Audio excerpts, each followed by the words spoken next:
नमस्कार साथियों, कैसे हैं आप सभी। स्वागत है आप सभी का। मैं अमित शुक्ला आप सभी के सामने उपस्थित हूं। एमपी पॉलिटी स्पेशल में आज का टॉपिक जो है बहुत ही ज़्यादा स्पेशल है। इसमें कुछ शर्तें हैं जो कि आपको लागू करना आपकी पढ़ाई में बहुत आवश्यक है, जो कि मैं आपको जल्द ही बताने वाला हूं। इसीलिए इन बातों को स्किप मत कीजिएगा, आपके लिए फायदा रहने वाला है। हम आज देखने वाले हैं मध्य प्रदेश का प्रथम मंत्रिमंडल। आप इमेज देख रहे होंगे, विंटेज है ये। पहला जो मंत्रिमंडल है उस समय की ये शपथ ग्रहण के समय की इमेजेस है, आप देख सकते हैं। 1956 में जब मध्य प्रदेश बना तो पहली कैबिनेट तब जब बनी थी, उसमें कौन कौन मंत्रियों को किस किस प्रकार से विभाग आवंटित किए गए थे, अलोकेट किए गए थे, यहां पर ये टॉपिक हमको पढ़ना है। अब महत्वपूर्ण बात ध्यान रखिए, ये टॉपिक जो है उड़ता तीर है। उड़ते तीर का मतलब आप यहां पर समझिए। उड़ता तीर में जब भी बोलूं इसका मतलब ये है कि यहां से प्रश्न अगर आ गया तो मान के चलिए 90% लोग नहीं कर पाएंगे, लेकिन अगर आपने इसे सॉल्व कर लिया तो आप बहुत ही आगे बढ़ जाएंगे। लेकिन आपको पहले एमपी पॉलिटी में जितने भी अन्य मेजर या मेन टॉपिक है उन्हें कंप्लीट करना है, और उसी के बाद इस प्रथम मंत्रिमंडल को आपको करना है। अब करना है नहीं करना है आपके ऊपर है, लेकिन मैं आपको ये बोलूंगा कि मैं जो जो बातें बताऊं उसे आप नोट्स बना के इसको कंप्लीट कर लो, अपने पास रख लो और थोड़ा थोड़ा देखते रहिएगा। और जब सब टॉपिक हो जाए तो रिवाइज के साथ साथ इसे भी रिवीजन कर लीजिएगा। महत्वपूर्ण है, कहां से प्रश्न आ सकता है, कैसे प्रश्न आ सकता है, इन पर आपको फॉलो करना है। तो चलिए शुरुआत करते हैं। जय श्री महाकाल। आप हमारे सभी सोशल नेटवर्किंग प्लेटफॉर्म पर जरूर ऐड हो जाइएगा, जिससे आपको नोटिफिकेशंस हिंदी और इंग्लिश में अलग अलग पीडीएफ सब कुछ प्रॉपर वे में प्राप्त हो सके। साथ ही आप हमारा ऐप भी डाउनलोड करके रख लीजिए। जल्द ही मैं आपके लिए part A, assistant professor, assistant registrar, ADPO, जितनी भी अन्य एग्जाम्स है उसका पार्ट ए के लिए सिलेबस लेकर आने वाला हूं। ठीक इसी प्रकार से पार्ट ए पूरा कंप्लीट करेंगे। वेट कीजिएगा, इंस्टॉल कर लो, बहुत फायदा आपको होने वाला है। अब देखिए, सबसे पहला ये इमेज आप देखिए, कितनी शानदार इमेज लग रही है, ध्यान से सुनिए। मध्य प्रदेश की पहली मंत्री परिषद है ये। 1 नवंबर 1956 को भोपाल में जो लाल परेड मैदान था वहां पर आपको ये जो है मंत्री परिषद की शपथ और ये सब समारोह हुआ था। आप देख सकते हैं चित्र में प्रथम पंक्ति में दाएं से अगर आप देखोगे तो पद्मावती देवी, मुख्यमंत्री आपको रविशंकर शुक्ल दिख रहे हैं, नरसिंह राव दीक्षित दिख रहे हैं, मिश्री लाल गंगवाल, यहां से प्रश्न आ चुका है। ये मध्य प्रदेश के पहले वित्त मंत्री रहे हैं। ठीक है, ये प्रश्न बहुत महत्वपूर्ण है, तो यहां से ऐसे प्रश्न आपको देखने को मिलेंगे। शंकर लाल तिवारी आपको देखने को मिल रहे हैं, शंकर दयाल शर्मा है ना, तखत मल जैन बहुत महत्वपूर्ण व्यक्ति, मौलाना तरजी मशरिकी आपको दिख रहे हैं, है ना, वीवी द्रविड़ आपको दिख रहे हैं, ये श्रम मंत्री थे वीवी द्रविड़ इस समय पर, शिव भानु सोलंकी, ये सभी के सभी मंत्री आपको प्रथम मंत्रिमंडल में देखने को मिलेंगे। यहां पर सबसे महत्वपूर्ण प्रश्न आपको क्या क्या देखने को मिलेंगे और क्या आ सकते हैं, और जो मैं बोल रहा हूं ना क्या आ सकते हैं वही आएंगे, इसलिए नोट्स भी आप उसी प्रकार से बनाइएगा। देखिए, कोई महिला आपको इस मंत्रालय में दिख रही है क्या? आप ये देखिए, यहां पर यहां आप देखोगे या यहां आप देखोगे तो आपको कोई भी ऐसी मंत्री नहीं दिख रही होगी। तो ये प्रश्न ही सबसे पहला प्रश्न अत्यंत महत्वपूर्ण है कि मध्य प्रदेश के प्रथम मंत्रिमंडल में एकमात्र महिला मंत्री कौन थी? तो वो थी पद्मावती देवी। बहुत ही महत्वपूर्ण, अत्यंत महत्वपूर्ण प्रश्न है। इनके पास मंत्रालय कौन सा था, आगे के लेक्चर में अपन देखने वाले हैं। तो इसी प्रकार के प्रश्न आपको हमको यहां पर सॉल्व करना है। चलिए शुरुआत करते हैं। मध्य प्रदेश राज्य का पुनर्गठन 1 नवंबर 1956 को हुआ, तो प्रथम मंत्री परिषद ने भी क्या ली, शपथ ली। पहले मुख्यमंत्री जो है पंडित रविशंकर शुक्ल, ये सभी अपन देख के आ ही चुके हैं, कोरिलेशन से पूरी लिस्ट याद करवा चुका हूं, संवैधानिक प्रावधान करवा चुका हूं, सभी अन्य तथ्य मुख्यमंत्री के संदर्भ में करवा चुका हूं, है ना।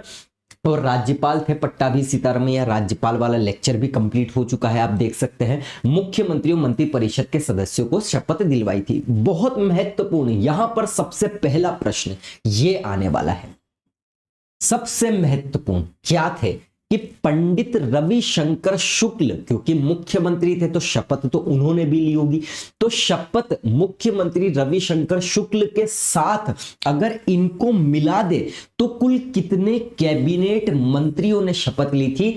1000 करोड़ स्टार आप लगा के रखिएगा। 12 कैबिनेट मंत्री थे और 11 उप मंत्री थे। जैसे अपन अभी पढ़ के आए ना, मंत्री होता है, फिर राज्य मंत्री होता है, फिर राज्य मंत्री स्वतंत्र प्रभार होता है, फिर मैंने आपको उप मंत्री भी पढ़ाया था।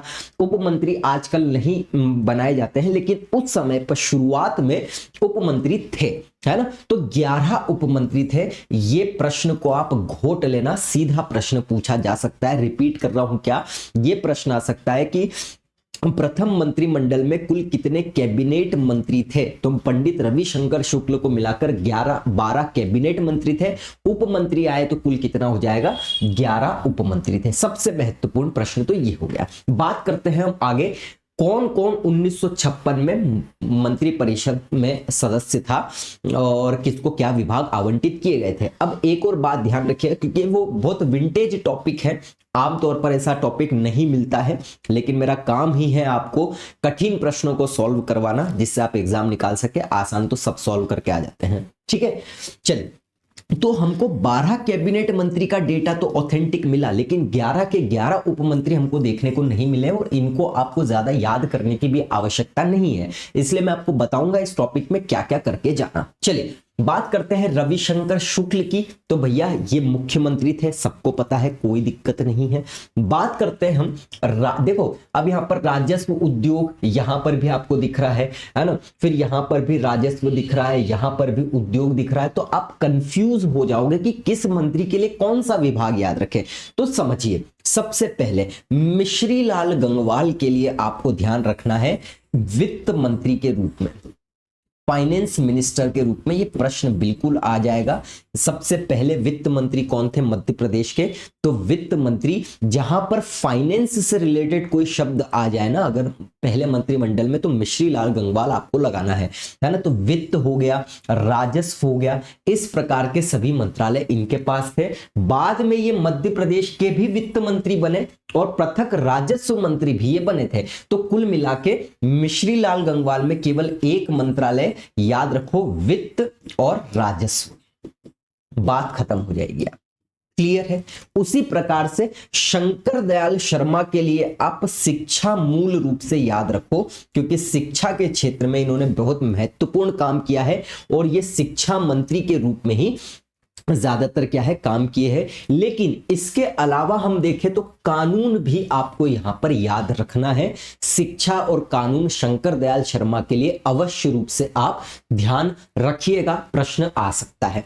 फिर एक है भगवंत राव मंडलोई, इसमें क्या बोला है? राजस्व और उद्योग जैसे विभाग थे, है ना। बाबू तखतमल जैन, तो इन्होंने सार्वजनिक निर्माण उद्योग या फिर हम पीडब्ल्यूडी बोले, उसके अंतर्गत इन्होंने काम किया। शंकर दयाल शर्मा ने फिर राजस्व, उद्योग, वाणिज्य इसमें भी काम किया है, सार्वजनिक निर्माण में भी काम किया है। तो अब ये भी है, ये भी है, ये भी है, मतलब चेंजेस होते रहे थे, इसलिए आपको ये ध्यान रखना बहुत आवश्यक है। तो क्या बोला मैंने आपको? मिश्री लाल गंगवाल के लिए वित्त मंत्रालय याद रखिए, शंकर दयाल शर्मा के लिए शिक्षा और कानून मुख्य रूप से आप याद रखें। बाबू तखतमल जैन की बात करें तो पीडब्ल्यूडी याद रखें आप, ठीक है। सार्वजनिक निर्माण उद्योग जो है ये आपको पब्लिक वर्क डिपार्टमेंट याद रखना है। फिर शंकर दयाल शर्मा भी बाद में वाणिज्य, राजस्व, उद्योग में बहुत सारे में थे, लेकिन मूल रूप से ये। और भगवंत राव मंडलोई के लिए राजस्व उद्योग आप जरूर याद रखें, ठीक है। तो ये थोड़ा सा कंफ्यूजिंग टॉपिक है, इसीलिए मैं आपको बोल रहा हूं नोट्स आप इस प्रकार से बनाना, क्लियर। बात करते हैं शंकर लाल तिवारी, तो इनके लिए आप कृषि और सहकारिता याद रखना है, बहुत महत्वपूर्ण है। सीधा प्रश्न आ सकता है, कृषि और सहकारिता से जुड़ा विभाग किसने देखा था? शंकर लाल तिवारी ने देखा था। अब मैं यहां पर आपको बहुत ज्यादा कोरिलेशंस या कोरिलेशंस ना के बराबर बताने वाला हूं, है ना। बस आपको नोट्स में जो बोल रहा हूं वैसे करके और फिर थोड़ा रिवाइज करते चलना है ना। राजा नरेश चंद्र सिंह तो पहले जनजातीय मुख्यमंत्री भी रहे हैं, ये मंत्री भी रहे हैं, तो सीधी सी बात है विभाग भी उनको वैसा ही मिलने वाला है। तो आदिवासी विभाग से संबंधित मंत्रालय इनको मिला, साथ ही साथ ये ग्रामीण विकास मंत्री भी रहे हैं, बहुत महत्वपूर्ण है। क्लियर। इसी प्रकार से एक है AQ सिद्दीकी, खाद्य एवं नागरिक आपूर्ति से संबंधित विभाग इनको दिया गया था। गणेश राम अनंत की बात करें तो समाज कल्याण लोक स्वास्थ्य विभाग से संबंधित इनको मंत्रालय दिया गया। अब आप देखोगे तो पहले के भगवंत राम मंडलोई, बाबू तखतमल जैन और शंकर दयाल शर्मा में थोड़ा सा कंफ्यूजन होता है, तो हम रिवाइज करते हैं एक बार। मिश्री लाल गंगवाल में हमने क्या दिया, वित्त मंत्रालय और वित्त से रिलेटेड मंत्रालय हो गया। शंकर दयाल शर्मा की बात करें तो शिक्षा और कानून मुख्य रूप से था, लेकिन बहुत बड़े व्यक्तित्व था इनका, इसलिए इन्होंने राजस्व, उद्योग, सार्वजनिक भी संभाला। इस प्रकार से आप याद रख सकते हैं। बाबू तखतमल जैन के लिए आप PWD याद रखें, भगवंत राम मंडलोई के लिए राजस्व उद्योग, बहुत आसान हो जाएगा। शंकर लाल तिवारी जैसा मैंने आपको बोला है कृषि और सहकारिता हो जाएगा। राजा नरेश चंद्र सिंह जो है तो आदिवासी और ग्रामीण विकास, है ना, आसान। AQ सिद्दीकी तो खाद्य एवं नागरिक आपूर्ति, अभी तक आप लेक्चर देखते होंगे तो कोरिलेशंस कैसे बनाना है वो आप सीखिए, है ना। हालांकि बहुत आसान बन जाए, शायद ऐसा नहीं हो, लेकिन कोशिश करोगे तो बन जाएगा। गणेश राम अनंत तो क्या है, समाज का कल्याण और लोक स्वास्थ्य, ये गणेश राम अनंत में हो जाएगा। फिर देखिए समाज कल्याण और लोक स्वास्थ्य की ही हम बात करें तो गणेश राम के साथ साथ रानी पद्मावती देवी भी है। यहां पर बहुत महत्वपूर्ण बात होगी, प्रश्न आएगा, एकमात्र महिला जो मध्य प्रदेश की पहली मंत्रिमंडल में शामिल थी, पद्मावती देवी। एक प्रश्न ये, इनको कौन सा विभाग मिला था, ये प्रश्न आ सकता है। तो समाज कल्याण एवं लोक स्वास्थ्य से रिलेटेड इनको क्या दिया गया था, विभाग दिया गया था, और यही विभाग में गणेश राम अनंत ने भी कार्य किया था। तो गणेश और पद्मावती, इस प्रकार से कुछ ना कुछ आप कोरिलेशंस बना लीजिएगा। बात करते हैं शंभुनाथ शुक्ल, तो शंभुनाथ शुक्ल वन और प्राकृतिक संसाधन मंत्री जो है, इनको ये दिया गया था मंत्रालय। बात करते हैं वीवी द्रविड़, तो आपने वीवी लक्ष्मण, VVS लक्ष्मण नाम सुना होगा, राहुल द्रविड़ नाम सुना होगा, क्रिकेट में बहुत श्रम करके आगे बढ़े हैं, तो श्रम मंत्री इनके लिए आप जरूर याद रखें। और इस प्रकार से 12 के 12 जो है कैबिनेट मंत्री हमारे हो जाते हैं पूर्ण रूप से समाप्त। एक बार रिवाइज कर लेते हैं, हालांकि इसमें रिवाइज करने जैसा कुछ है नहीं, क्योंकि कोरिलेशंस आप बनाइएगा, बस कैसे क्वेश्चंस आ सकते हैं ये मैंने आपको बता दिया है। बात करते हैं अब ये जितने भी मंत्री हैं, तो ये क्या है, ये उप मंत्री या जिसको हम राज्य मंत्री भी कहते हैं, वो सभी है। और इसमें हमको सब 11 याद नहीं रखना है, ये 4, 5, 6 याद रखना है। जैसे शिक्षा से रिलेटेड अगर कोई मंत्री था, अब शिक्षा में देखो मेन मंत्री कौन थे, तो शंकर दयाल शर्मा थे, लेकिन उसी के अंतर्गत राज्य मंत्री या उप मंत्री के रूप में कार्य किया है, तो वो कौन थे, नरसिंह राव दीक्षित। उसी प्रकार से हम बात करें मौलाना इनायतुल्लाह खान, या जिनको तरजी मशरिकी भी कहते हैं, इन्होंने अल्पसंख्यक कल्याण और जनसंपर्क से जुड़े कार्य देखे थे, ये आपको ध्यान रखना है ना। अब आदिवासी और ग्रामीण मामले में मेन कौन था, राजा नरेश चंद्र सिंह थे, तो वहीं से राजा नरेश चंद्र के साथ आप कोरिलेशन शिव भानु सोलंकी का बना दो, तो ये उसी विभाग में राज्य मंत्री थे। अब शिक्षा से रिलेटेड नरसिंह राव दीक्षित भी थे, और शिक्षा से रिलेटेड मथुरा प्रसाद दुबे भी थे, और साथ ही साथ संसदीय कार्य से रिलेटेड मंत्रालय भी इनके पास था।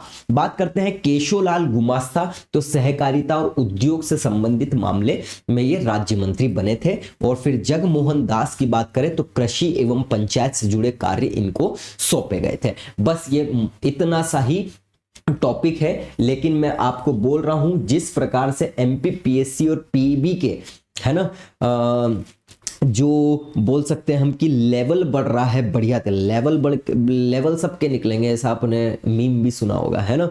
तो लेवल जैसा बढ़ रहा है, साथ ही साथ नेगेटिव मार्किंग जो हो रही है, तो आप कुल मिला के ये देखिए, ये समझिए कि हर कोई किताब लाकर, हर कोई आधी अधूरी नोट्स पढ़कर या आधा अधूरा लेक्चर पढ़कर आप आसान प्रश्न तो सॉल्व कर दोगे, लेकिन कठिन प्रश्न सॉल्व करने वाला व्यक्ति ही एग्जाम को निकालता है।